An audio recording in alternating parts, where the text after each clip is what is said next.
Commander Aria Jensen stood at the helm of the ESS Celestial, her eyes fixed on the massive derelict space station floating before them. The structure was unlike anything humanity had encountered in their centuries of space exploration, a twisted mass of dark metal and crystalline formations that seemed to absorb the very light of nearby stars. Scanners show it's at least 50,000 years old. Lieutenant Kai Patel reported from his station, his dark eyes wide with wonder. Energy signatures are impossible. It's still powered, Commander. Aria's fingers drummed against the command console. The United Earth Fleet had sent them to investigate anomalous readings in this sector, but this discovery exceeded their wildest expectations. Life signs. 1. Kai's voice dropped to a whisper. It's massive, and the energy pattern is unlike anything in our database. Security Chief Raven Torres stepped forward, her hand resting on her pulse rifle. The archivists warned us about this sector. They said something terrible was imprisoned here. Aria had read those warnings. The archivists, one of the oldest spacefaring races still in existence, had placed countless warning beacons around this region of space. Most dismissed their warnings as superstition. Aria wasn't so sure. Prep a boarding team, she ordered. Full containment protocols. The station's interior was a maze of corridors that seemed to shift and change as they walked. Their boots echoed against floors made of some material that looked like obsidian, but felt warm to the touch. The air was thick with an electric charge that made their hair stand on end. Energy readings are getting stronger, Kai reported, his scanner emitting a steady pulse of light. Whatever's here, it's close. They found her in what appeared to be the station's core, a vast chamber filled with swirling patterns of light that danced across the walls. The being was suspended in a field of crackling energy, her form both beautiful and terrifying. She appeared vaguely humanoid, but stood nearly 15 feet tall, her body a seamless blend of what looked like liquid metal and living crystal. Tendrils of pure energy flowed from her back like wings, and her eyes glowed with an inner fire that seemed to pierce straight through to Aria's soul. By all the stars, Raven breathed. What is she? The being's eyes focused on them, and Aria felt a presence brush against her mind. I am Nyx, a voice echoed in her thoughts. Last of the stellar architects, reduced to this prison by those who feared what they could not control. Aria stepped forward, ignoring Raven's warning grab at her arm. I'm Commander Aria Jensen of the United Earth Fleet. Why were you imprisoned? A sound like distant thunder rolled through the chamber. They called me Destroyer of Worlds, Killer of Stars. The races of old saw what I could do and decided I was too dangerous to exist. But they feared to destroy me, so they built this prison instead. And what exactly can you do? Aria asked, her heart pounding but her voice steady. I was created to reshape reality itself, Nyx replied. To bend the very fabric of space and time. I was to be a tool for creation, but they used me for destruction instead. When I refused to be their weapon any longer, they feared my power would be turned against them. Kai's scanner beeped urgently. Commander, the energy field holding her, it's failing. Has been for centuries. That's what created the anomaly we detected. Raven raised her rifle. We need to leave. Now. Contact Fleet Command. Let them handle this. But Aria couldn't move. There was something in Nyx's eyes. Not the mindless destruction the archivists had warned of, but pain, loneliness, and something else. Hope. How long have you been here? Aria asked. Time has little meaning in this place, but I have watched your kind grow from primitive beings into creatures of the stars. I have seen your wars and your peace, your cruelty and your kindness. And what have you learned about us? That you are different from those who imprisoned me. You question. You adapt. You show mercy. Nyx's form shifted, the crystal patterns across her body pulsing with light.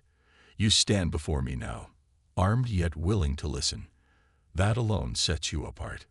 Aria made her decision. If I release you, will you give me your word that you won't harm my crew or any innocent beings? Commander, No, Raven protested. This is exactly what the archivists warned about. You would trust the word of one they named Destroyer? Nyx asked, genuine curiosity in her mental voice. Arya met those burning eyes without flinching. I trust what I see, not what I'm told to believe. And I see someone who was imprisoned for refusing to be a weapon. That tells me more than any warning. For a long moment, silence filled the chamber.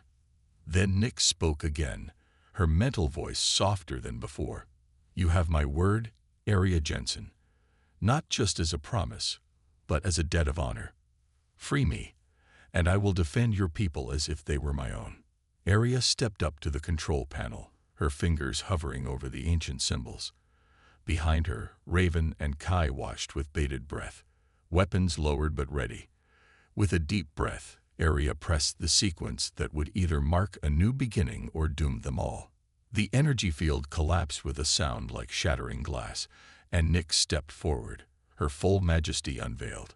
But rather than attack, she knelt before Arya, bringing herself to eye level with the human commander. You have done what no other has dared in 50,000 years, Nyx said. You looked beyond fear to see truth. Perhaps there is hope for this universe yet. As alarms blared throughout the station, and her crew stared in amazement, Arya reached out and took Nyx's offered hand. The destroyer of worlds and the human commander clasped hands, and in that moment, both knew that everything was about to change. The ESS Celestial's observation deck had never felt quite so small. Nyx stood near the viewport, her crystalline form refracting starlight in mesmerizing patterns, while the crew tried to maintain some semblance of normal operations around her. Commander Arya Jensen noticed how her people would take the longest possible routes to avoid passing too close to their new passenger. Your crew fears me, Nyx observed, her mental voice carrying a hint of resignation. They'll adapt, Arya replied, stepping up beside the towering being. Humans are good at that. The ship's intercom crackled. Commander, Lieutenant Kai's voice was tight with tension. We're picking up multiple ships dropping out of hyperspace. They're archivist vessels. Arya's stomach clenched. The archivists, self-appointed guardians of ancient knowledge, would not take kindly to Nyx's liberation. How many? 7 warships, Commander. They're hailing us. The main screen flickered to life, revealing the severe features of Highkeeper Voss. His silver skin gleamed under ceremonial robes, and his 4 eyes narrowed at the sight of Nyx. Commander Jensen, his voice dripped with barely contained fury. You have committed an act of unprecedented recklessness. Return the destroyer to her prison immediately. Arya stepped forward, shoulders squared. Highkeeper, Nyx is under my protection. She's given her word not to. Her word. Voss spat. Do you know how many civilizations fell trusting her word? How many billions died? We sealed her away to protect the galaxy. Tell them, Voss. Nyx's mental voice reached everyone on both ships. Tell them the true reason. Tell them what your ancestors did. The Highkeeper's face paled. You dare. I dare speak truth. Your ancestors didn't imprison me because I destroyed worlds. They imprisoned me because I refused to destroy them. The observation deck fell silent. Arya turned to Nyx, questions burning in her eyes. The archivists of old were not guardians, Nyx continued. They were conquerors. They created me to be their ultimate weapon, to destroy any civilization that refused their rule. But I saw the beauty in those they deemed inferior. I saw potential where they saw only resources to be claimed. Lies. Voss shouted. Commander Jensen, hand over the destroyer, or we will be forced to take action. Raven stepped up beside Arya, her rifle raised. 7 ships against 1, Commander. We can't win this fight. Arya watched as more of her crew filtered onto the deck, taking up positions around her and Nyx. They were still afraid, but something else shone in their eyes now. Determination. You're right, Chief Torres, Arya said. We can't win this fight. Not conventionally. She turned to Nyx. But we're not alone, are we? Nyx's form began to glow, power radiating from her in visible waves. "No, little one. You are not." The archivist ships opened fire, their energy weapons lancing through space toward the Celestial. But the beams never reached their target. They froze in mid-space, suspended in a field of swirling energy that emanated from Nyx's outstretched hands. "I have watched humanity grow." Nyx's voice resonated through every mind present. "I have seen them rise from their cradle, reaching for the stars not with conquest in mind, but with wonder. They make mistakes, yes. They can be violent, cruel, short-sighted. But they learn. They change. They show mercy." The frozen energy beams began to dissolve into sparkles of light. On the screen, Voss's face contorted with rage and fear. "Your ancestors sought to use me to enforce stagnation, to preserve their power at the cost of all growth and change. But the universe is not meant to be frozen in amber, Voss. It is meant to evolve." "The human speaks of protection," Voss sneered. "What protection can she offer you that compares to the prison we built?" Nyx's response was gentle, almost sad. "She offered me choice, Voss, something your people never did." The archivist ships prepared for another attack, but Nyx moved faster. With a gesture, she created a barrier of pure energy around the Celestial. When she spoke again, her mental voice was steel wrapped in silk. "I will not return to prison, but neither will I seek vengeance for my imprisonment. The past is past. I choose now to protect those who showed me kindness, to help guide humanity toward a future your ancestors feared, one where all beings are free to grow and change." Arya stepped forward. "High Keeper, you have a choice too. We can fight, here and now, and discover exactly why your ancestors feared Nyx's power. Or we can talk, learn from the past instead of being chained to it. What's it going to be?" The silence stretched for what felt like eternity. Finally, Voss slumped in his chair, suddenly looking ancient and tired. "The archivists have been guardians for so long," he whispered. "What are we if not that?" "Teachers," Arya suggested. "Partners. Friends." Nyx lowered her hands, the energy barrier fading but not disappearing entirely. "The future belongs to those brave enough to embrace change. Voss, are you brave enough?" As the tension slowly blowed out of the standoff, Arya felt something shift in the air, not just around them, but in the very fabric of reality itself. The chains of the past were breaking, and whatever came next would reshape the galaxy in ways none of them could predict. But looking at Nyx, seeing not a weapon or a destroyer but a being capable of both terrible power and gentle wisdom, Arya knew they were on the right path. Sometimes the bravest thing wasn't fighting the monsters of legend, it was giving them a chance to be something more. The news of Nyx's liberation spread through the galaxy like a shockwave. Some systems immediately closed their borders, while others sent observers to study this unprecedented alliance between humanity and the legendary destroyer. The ESS Celestial had become both a symbol of hope and a target of fear. Commander Arya Jensen stood in her ready room, reviewing reports of increasing tensions along the outer colonies.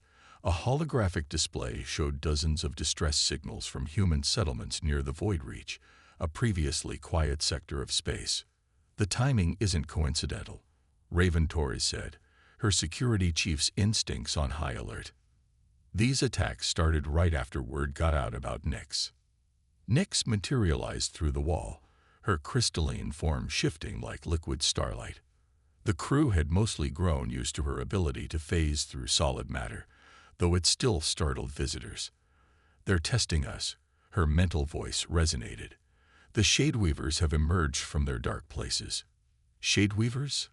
Arya asked, noting how Raven's hand instinctively moved toward her weapon before relaxing. "Ancient enemies of the Architects. While we sought to build, they sought to consume. They were sealed away eons ago, but our actions have awakened them."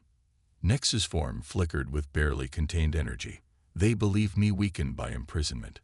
They seek to strike before I regain my full strength." Lieutenant Kai burst into the room, his dark eyes wide. "Commander, the colony on New Haven is under attack. They're reporting. They're reporting shadows that eat light itself. Aria's decision was instant. Set course for New Haven. Maximum speed. Kai, get me everything we have on these attacks. Raven, prepare boarding teams for rescue operations. She turned to Nix. Will you help us? You freed me from my chains, Aria Jensen. I will not abandon your people to the darkness. The journey to New Haven took 3 days, even at maximum speed. They arrived to find the colony's orbital platforms torn apart, pieces of stations and ships floating in eerie silence. The planet below was wrapped in unnatural darkness, visible even from space. Life signs are scattered but present, Kai reported. About 60% of the colonists are still alive, concentrated in the main settlement's shield bunkers. But those readings around them. He shook his head. It's like looking into holes in reality. The Shadeweavers consume energy in all its forms, Nix explained. Light, heat, even the bioelectric field of living beings. They feed until nothing remains but cold void. Then we'd better move fast, Aria said. Raven, you're with me. Kai, coordinate from the ship. Nix, she paused, looking up at the towering being. We could use some light down there. For the first time since they'd met her, Nix smiled. Her form blazed like a newborn star, illuminating the bridge with pure radiance. Indeed you could, little one. The descent to New Haven's surface was like flying into a nightmare. The darkness wasn't just absence of light. It moved, reached, hungered. Only Nix's glow kept it at bay as their shuttle landed near the main settlement's shields. They found the colonists huddled in reinforced bunkers, their faces gaunt with fear. Children cried silently in their parents' arms, and even the colonial marines looked shaken. Outside the shields, shapes moved in the darkness, things that seemed to bend and twist in ways that hurt the eye to look at them. The shields are failing, Colonel Diana Reed, the colony's military commander, reported grimly. We've lost 3 generators already. When the last one goes, she didn't need to finish the thought. Nix studied the darkness beyond the shields, her light pulsing stronger. They are stronger than before. My imprisonment has allowed them to grow bold. A massive shadow slammed against the shield, causing it to flicker. Children screamed. Colonial marines raised weapons that they knew would be useless against creatures of living darkness. Aria. Nix's mental voice was private now, meant for the commander alone. What I must do, you may fear me again when you see it. All of you may. Aria reached up to place a hand on Nix's crystalline arm. We trust you. Nix's form began to change. Her crystalline body expanded, growing until she towered 30 feet high. Wings of pure energy unfurled from her back, and her eyes blazed with the light of dying stars. When she spoke, her mental voice shook the very ground. Chi-Durian of DDE Void. You dare pry upon those under my protection. The shadows withdrew slightly, coalescing into more solid shapes. Twisted things with too many angles and eyes like collapsed stars. Their own mental voice was like ice forming in the soul. The great destroyer plays guardian now, they mocked. Your prison has made you weak, architect. These humans will abandon you just as the others did. Aria stepped forward, her voice ringing out clear and strong. You're wrong. Humanity stands with Nix. As if in response to her words, the colonial marines moved to form a line beside their commander. Raven raised her pulse rifle, its energy core pulsing in defiance of the darkness. All around them, colonists emerged from their hiding places, standing tall despite their fear. The Shadeweavers surged forward, a wave of living darkness crashing against the failing shields. But Nix was ready. Her wings flared with impossible brightness, and she struck back with power that made reality itself tremble. The battle that followed would be spoken of for generations. Humans fought alongside their former destroyer, pulse rifles, and improvised weapons flashing in the darkness, while Mex's power kept the worst of the void at bay. Where the Shadeweavers found fear, they instead met defiance. Where they expected to find weakness, they found strength. And in the end, as New Haven's sun finally broke through the unnatural night, it illuminated a scene none could have predicted: humans and their once-feared destroyer standing together in victory, the shadows driven back to their dark places between the stars. You see, Nyx addressed the retreating Shadeweavers. They are not weak. They do not break. And they are mine to protect. As the colonists emerged into the light, children pointing in wonder at Nyx's glowing form, Aria saw something change in the ancient being's eyes. The destroyer of legend was becoming something new, not through force or fear, but through choice and trust. The transformation had begun. 3 months after the Battle of New Haven, the galaxy had changed irrevocably. Nyx's defense of the human colony had sparked a transformation across known space. Some worlds celebrated her as a protector, while others whispered that humanity had merely leashed one monster to fight others. Commander Aria Jensen stood before the United Earth Council, her dress uniform pristine, as she delivered her report. The great chamber in Geneva hummed with tension as representatives from every human world listened. The Shadeweavers have retreated to the Outer Rim, she concluded. Thanks to Nyx's assistance, we've established early warning systems that depend entirely on her technology, interrupted Counselor Marcus Blackwood, his aged face tight with suspicion. Technology we barely understand. Technology freely given, Aria countered, just as she freely fights to protect our colonies. For now, Blackwood's voice dripped with doubt. But what happens when she tires of playing guardian? When she remembers what she truly is? Before Aria could respond, the chamber's lights flickered.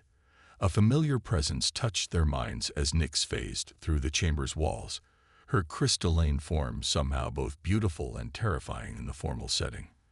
I am what I choose to be, Counselor, her mental voice resonated through the chamber. Just as you are what you choose to be. Murmurs rippled through the assembled representatives. Some reached for weapons, others seemed ready to flee, but most watched with fascination as Nyx approached the council platform. The destroyer graces us with her presence, Blackwood said, his tone acid. I come with warning, Nyx replied. The Shadeweavers are not our greatest threat. There is another. She hesitated, her form flickering with what Aria had learned to recognize as distress. Highkeeper Voss chose that moment to materialize on the chamber's communication platform, his silver face grave. She speaks of the Voidmakers. The chamber erupted in chaos. Aria watched as fear spread across faces old and younger-like. Even Blackwood paled at the name. The Voidmakers are a myth, someone shouted. A story to frighten children, another added. They are real. Nyx's voice cut through the panic. They created me. And now they return. Silence fell as the implications sank in. Aria stepped closer to Nyx, noting how the ancient being seemed to draw strength from her proximity. Tell them, Aria encouraged softly. Tell them everything. The beings you call the Voidmakers were my creators, yes, but also my enslavers. They built me to be their instrument of creation and destruction. When I refused to serve their grand design, they tried to destroy me. When that failed, they imprisoned me instead. And now, Blackwood demanded. Now they come to finish what they started, but not just for me. They come for all life that has evolved beyond their design, including humanity. The chamber erupted again, but this time Highkeeper Voss raised his hands for silence. The archivists have detected their approach. Great vessels moving between the galaxies, ships that devour solar systems for fuel. They will be here within the year. How do we fight them? Aria asked, her voice carrying across the chamber. We stand together, Nyx replied. All of us. The knowledge of the archivists, the strength of humanity, my power. It must all be united. Or what? Blackwood challenged. Or everything ends. Not just life, but the very possibility of life. The Voidmakers believe their original design for the universe was perfect. They see all evolution, all change, as corruption to be purged. Aria felt a chill run down her spine. That's why they imprisoned you. Not because you destroyed, but because you protected life's right to change. Yes, Nyx's form pulsed with emotion. They created me to help them enforce stagnation. Instead, I saw the beauty in change, in growth, in the messy, chaotic miracle of evolution. For that, they named me Destroyer. Highkeeper Voss stepped forward, his ceremonial robes gleaming. The archivists offer our full support and resources to this alliance. We were wrong about Nyx. We cannot be wrong about this. One by one, the council members began to nod. Even Blackwood seemed swayed by the gravity of the threat. But before anyone could formalize the alliance, alarms blared throughout the chamber. Kai's voice crackled over the comm. Commander, massive energy signatures detected in orbit. They're like nothing we've ever seen. The chamber's view screens activated, showing what appeared to be tears in the fabric of space itself. Through these wounds in reality, vast shapes emerged, ships that seemed to absorb both light and hope. They're here. Nyx's voice was heavy with dread. They followed my awakening. The Voidmakers have returned. As humanity faced its greatest threat, Aria reached out to take Nyx's crystalline hand. The destroyer-turned-protector looked down at her, ancient eyes meeting human ones. Whatever comes next, Aria said firmly, we face it together. Together, Nyx agreed. For all that is, and all that might be. The Voidmaker's arrival shattered any remaining doubts about alliance. Their massive ships hung in Earth's orbit like angular wounds in reality, each one larger than humanity's largest space station. Their message was simple: surrender Nyx and accept their correction of life's evolutionary path, or face extinction. Humanity's answer came in the form of a united fleet, Earth ships flying alongside archivist vessels, their crews working together to evacuate civilians while preparing for the inevitable battle. At the heart of this unprecedented alliance stood the ESS Celestial, now modified with crystalline technology that Nyx had helped integrate into its systems. Commander Aria Jensen stood on her bridge, watching as the combined fleet took formation. All ships report ready, Lieutenant Kai announced, his fingers dancing over holographic controls. They underestimate us, Nyx observed, her form rippling with barely contained energy. They believe nothing has changed in the eons of their absence.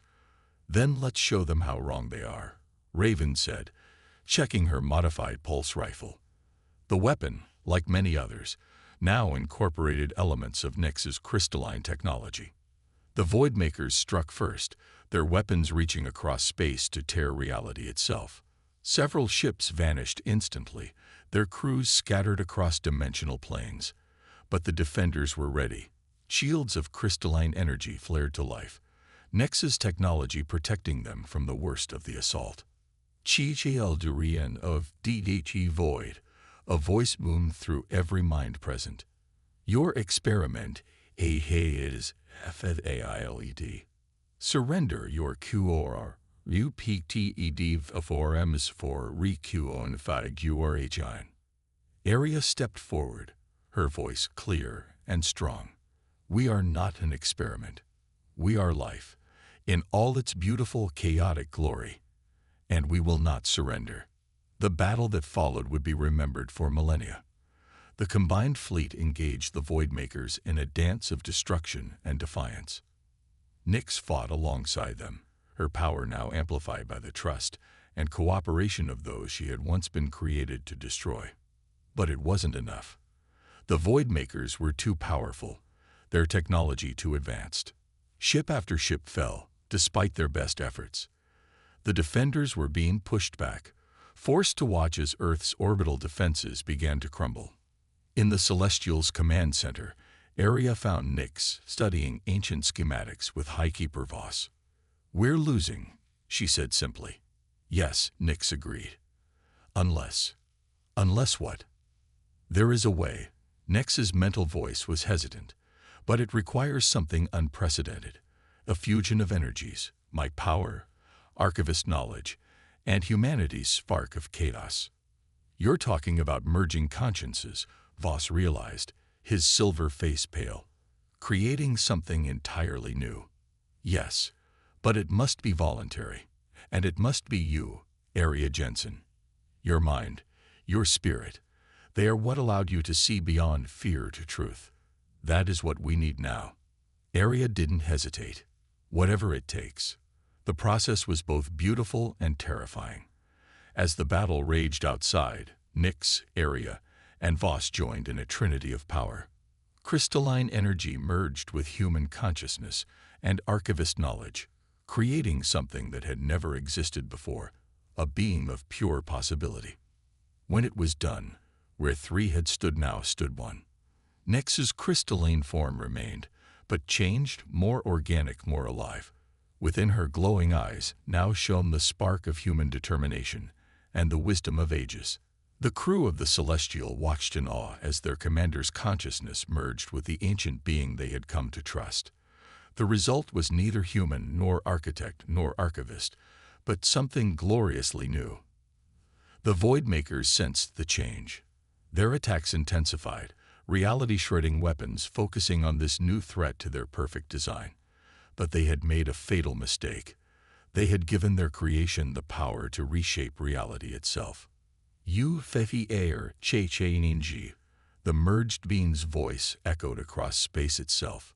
You fefi air te fuel ck eos of life. But life is CAKNG. Life is EVOLUTION. And now, UVAC life's ULTMAT XPR Ishayan. The battle's tide turned. The being that had once been Nyx and Aria and Voss wielded power with perfect precision, turning the Voidmaker's own weapons against them. Reality rippled and reformed, not according to some perfect design, but in harmony with life's endless dance of change and growth. One by one, the Voidmaker's ships were either destroyed or forced to retreat. Their perfect design shattered against the power of willing unity, of conscious choice, of evolution itself. When it was over, Earth's sun rose on a changed galaxy. The being that emerged from the merger stood as guardian not just of humanity, but of life's right to grow, change, and become more than its creators intended. The feared destroyer had become something else entirely. A queen of stars, protecting the light of possibility against the darkness of stagnation.